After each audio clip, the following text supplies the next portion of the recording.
ಒಬ್ಬ ತೀರ್ಕೊಂಡು ದೇವ್ರ ಹತ್ರ ಹೋಗ್ತಾನೆ. ದೇವ್ರು ಹೇಳ್ತಾನೆ, ನಿನ್ನ ಜೀವನದ ಬಗ್ಗೆ ಓದ್ತೀನಿ ಕೇಳಿಸ್ಕೊ ಅಂತ. ಅವ್ನು ಹೇಳ್ತಾನೆ ಸರಿ ಅಂತ. ದೊಡ್ಡ ಬರಹಗಾರ, ಲಕ್ಷಾಂತರ ಜನ ಫ್ಯಾನ್ಸ್ ಇದ್ದಾರೆ, ಲಕ್ಷಾಂತರ ಜನ ಜೀವನ ಚೇಂಜ್ ಮಾಡಿ ಇರಿ. ಬರವಣಿಗೆ ಮೇಲೆ ನನಗೆ ಆಸಕ್ತಿ ಇದ್ದಿದ್ದು ನಿಜ, ಆದರೆ ನಾನು ಅದ್ರ ಬಗ್ಗೆ ಏನು ಮಾಡಲೇ ಇಲ್ಲ. ಇದೆಲ್ಲ ನನ್ನ ಜೀವನ ಅಲ್ಲ, ನೀನು ಯಾರ್ದೋ ಬೇರೆಯವ್ರದ್ದು ಓದ್ತಾ ಇದ್ದೆ ಅನ್ಸುತ್ತೆ, ನಂದು ಓದು ಅಂತ. ಅವ್ನು ಹೇಳ್ತಾರೆ, ಇದು ನಿನ್ನ ಜೀವನನೇ, ಆದರೆ ನಿನ್ನ ಜೀವನ ಅಲ್ಲ. ನನ್ನ ಜೀವನ ಅಲ್ಲ. ಅರ್ಥ ಆಗಲಿಲ್ಲ. ನೋಡು, ನಾನು ನಿನಗೆ ಏನೇನು ಅಬಿಲಿಟಿ ಕೊಟ್ಟಿದ್ದೆ ಅದನ್ನು ನೀನು ಕರೆಕ್ಟಾಗಿ ಯೂಸ್ ಮಾಡ್ಕೊಂಡಿದ್ರೆ ಇದು ನಿನ್ನ ಜೀವನನೇ. ನೀನು ಮಾಡ್ಕೊಳ್ಳಿಲ್ಲ, ಇದು ನಿನ್ನ ಜೀವನ ಅಲ್ಲ. ಅವನಿಗೆ ನೋವಾಗತ್ತೆ. ಯಾವತ್ತೂ ಅಷ್ಟೇ ಟಿಕೆಟ್ ತಗೊಂಡು ಥಿಯೇಟ್ರಿಗೆ ಹೋಗಿ ಅಲ್ಲಿ ಅರ್ಧದಲ್ಲಿ ಮೂವಿ ನಿಂತೋದ್ರೆ ಮೂವಿ ಥಿಯೇಟ್ರ್ ಓನರ್ಗೆ ಬೈಬೇಕು. ಟಿಕೆಟ್ ತಗೊಳ್ಳಿಲ್ಲ ಅದಕ್ಕೆ ಒಳಗಡೆ ಬಿಡ್ತಾ ಇಲ್ಲ ಅಂತ ಥಿಯೇಟ್ರ್ ಓನರ್ ಬೈಯಕ್ಕೆ ಹೋಗಬಾರ್ದು.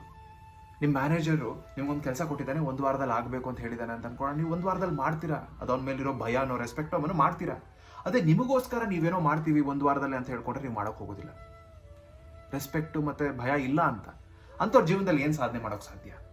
ನೀವು ಯಾವ ಸಂದರ್ಭ ತಗೊಂಡ್ರು ಒಂದು ಕನಸಿನ ಬಗ್ಗೆ ಕೆಲಸ ಮಾಡ್ತಾನೆ ಇದ್ದೀರಾ. ಅದು ನಿಮ್ಮ ಕನಸು ಅಥವಾ ಬೇರೆಯವ್ರ ಕನಸು ಅನ್ನೋದು ನೀವು ಮಾಡೋ ಕೆಲಸದ ಮೇಲೆ ಡಿಪೆಂಡ್ ಆಗುತ್ತೆ. ಬೇರೆಯವ್ರ ಕನಸು ಮೇಲೆ 8-9 ಗಂಟೆ ಕೆಲಸ ಮಾಡಬೇಕಾದ್ರೆ ನಿಮ್ಮ ಕನಸು ಬಗ್ಗೆ 1 ಗಂಟೆ ಹಾಳಾಗೋಗ್ಲಿ, ಅರ್ಧ ಗಂಟೆ ಕೆಲಸ ಮಾಡೋಕ್ಕಾಗಲ್ವ? ಅಂತ ಮಾಡಲಿಲ್ಲ ಅಂತಂದಾಗ ಹೇಗೆ ಜೀವನ ಬದಲಾಗೋಕ್ಕೆ ಸಾಧ್ಯ? ಯಾವತ್ತೂ ಅಷ್ಟೇ ನಿಮ್ಮ ಮನಸ್ಸು, ನಿಮ್ಮ ಮೆದುಳು, ನೀವು ಏನೋ ಅದಕ್ಕೆ ಪ್ರೂಫ್ ಕೊಟ್ಟಿರ್ತೀರೋ ಅದ್ರ ಮೇಲೆ ನಿಮ್ಮನ್ನ ಬಿಲೀವ್ ಮಾಡ್ತಾ ಇರುತ್ತೆ. ನೀವೇನೋ ಹೇಳಿ ಮಾಡಿಲ್ಲ ಅಂತಂದ್ರೆ ನಿಮ್ಮ ಕೈಲಿ ಆಗಲ್ಲ ಅಂತ ಅನ್ಕೊಂಡಿರುತ್ತೆ. ಅದನ್ನು ಚೇಂಜ್ ಮಾಡೋಕ್ಕಾಗಲ್ಲ ಅಂತಲ್ಲ, ಮಾಡೋಕೆ ಶುರು ಮಾಡಿ. ಸಣ್ಣ ಗೆಲುವು ಬರಲಿ, ಅವಾಗ ಬದಲಾಗುತ್ತೆ. ಬೇರೆಯವ್ರ ಕನಸು ಬಗ್ಗೆ ವರ್ಕ್ ಮಾಡೋದ್ರ ಮೇಲೆ ನಿಮ್ಮ ಕನಸು ಮೇಲೂ ವರ್ಕ್ ಮಾಡಿ, ಯೋಚನೆ ಮಾಡಿ.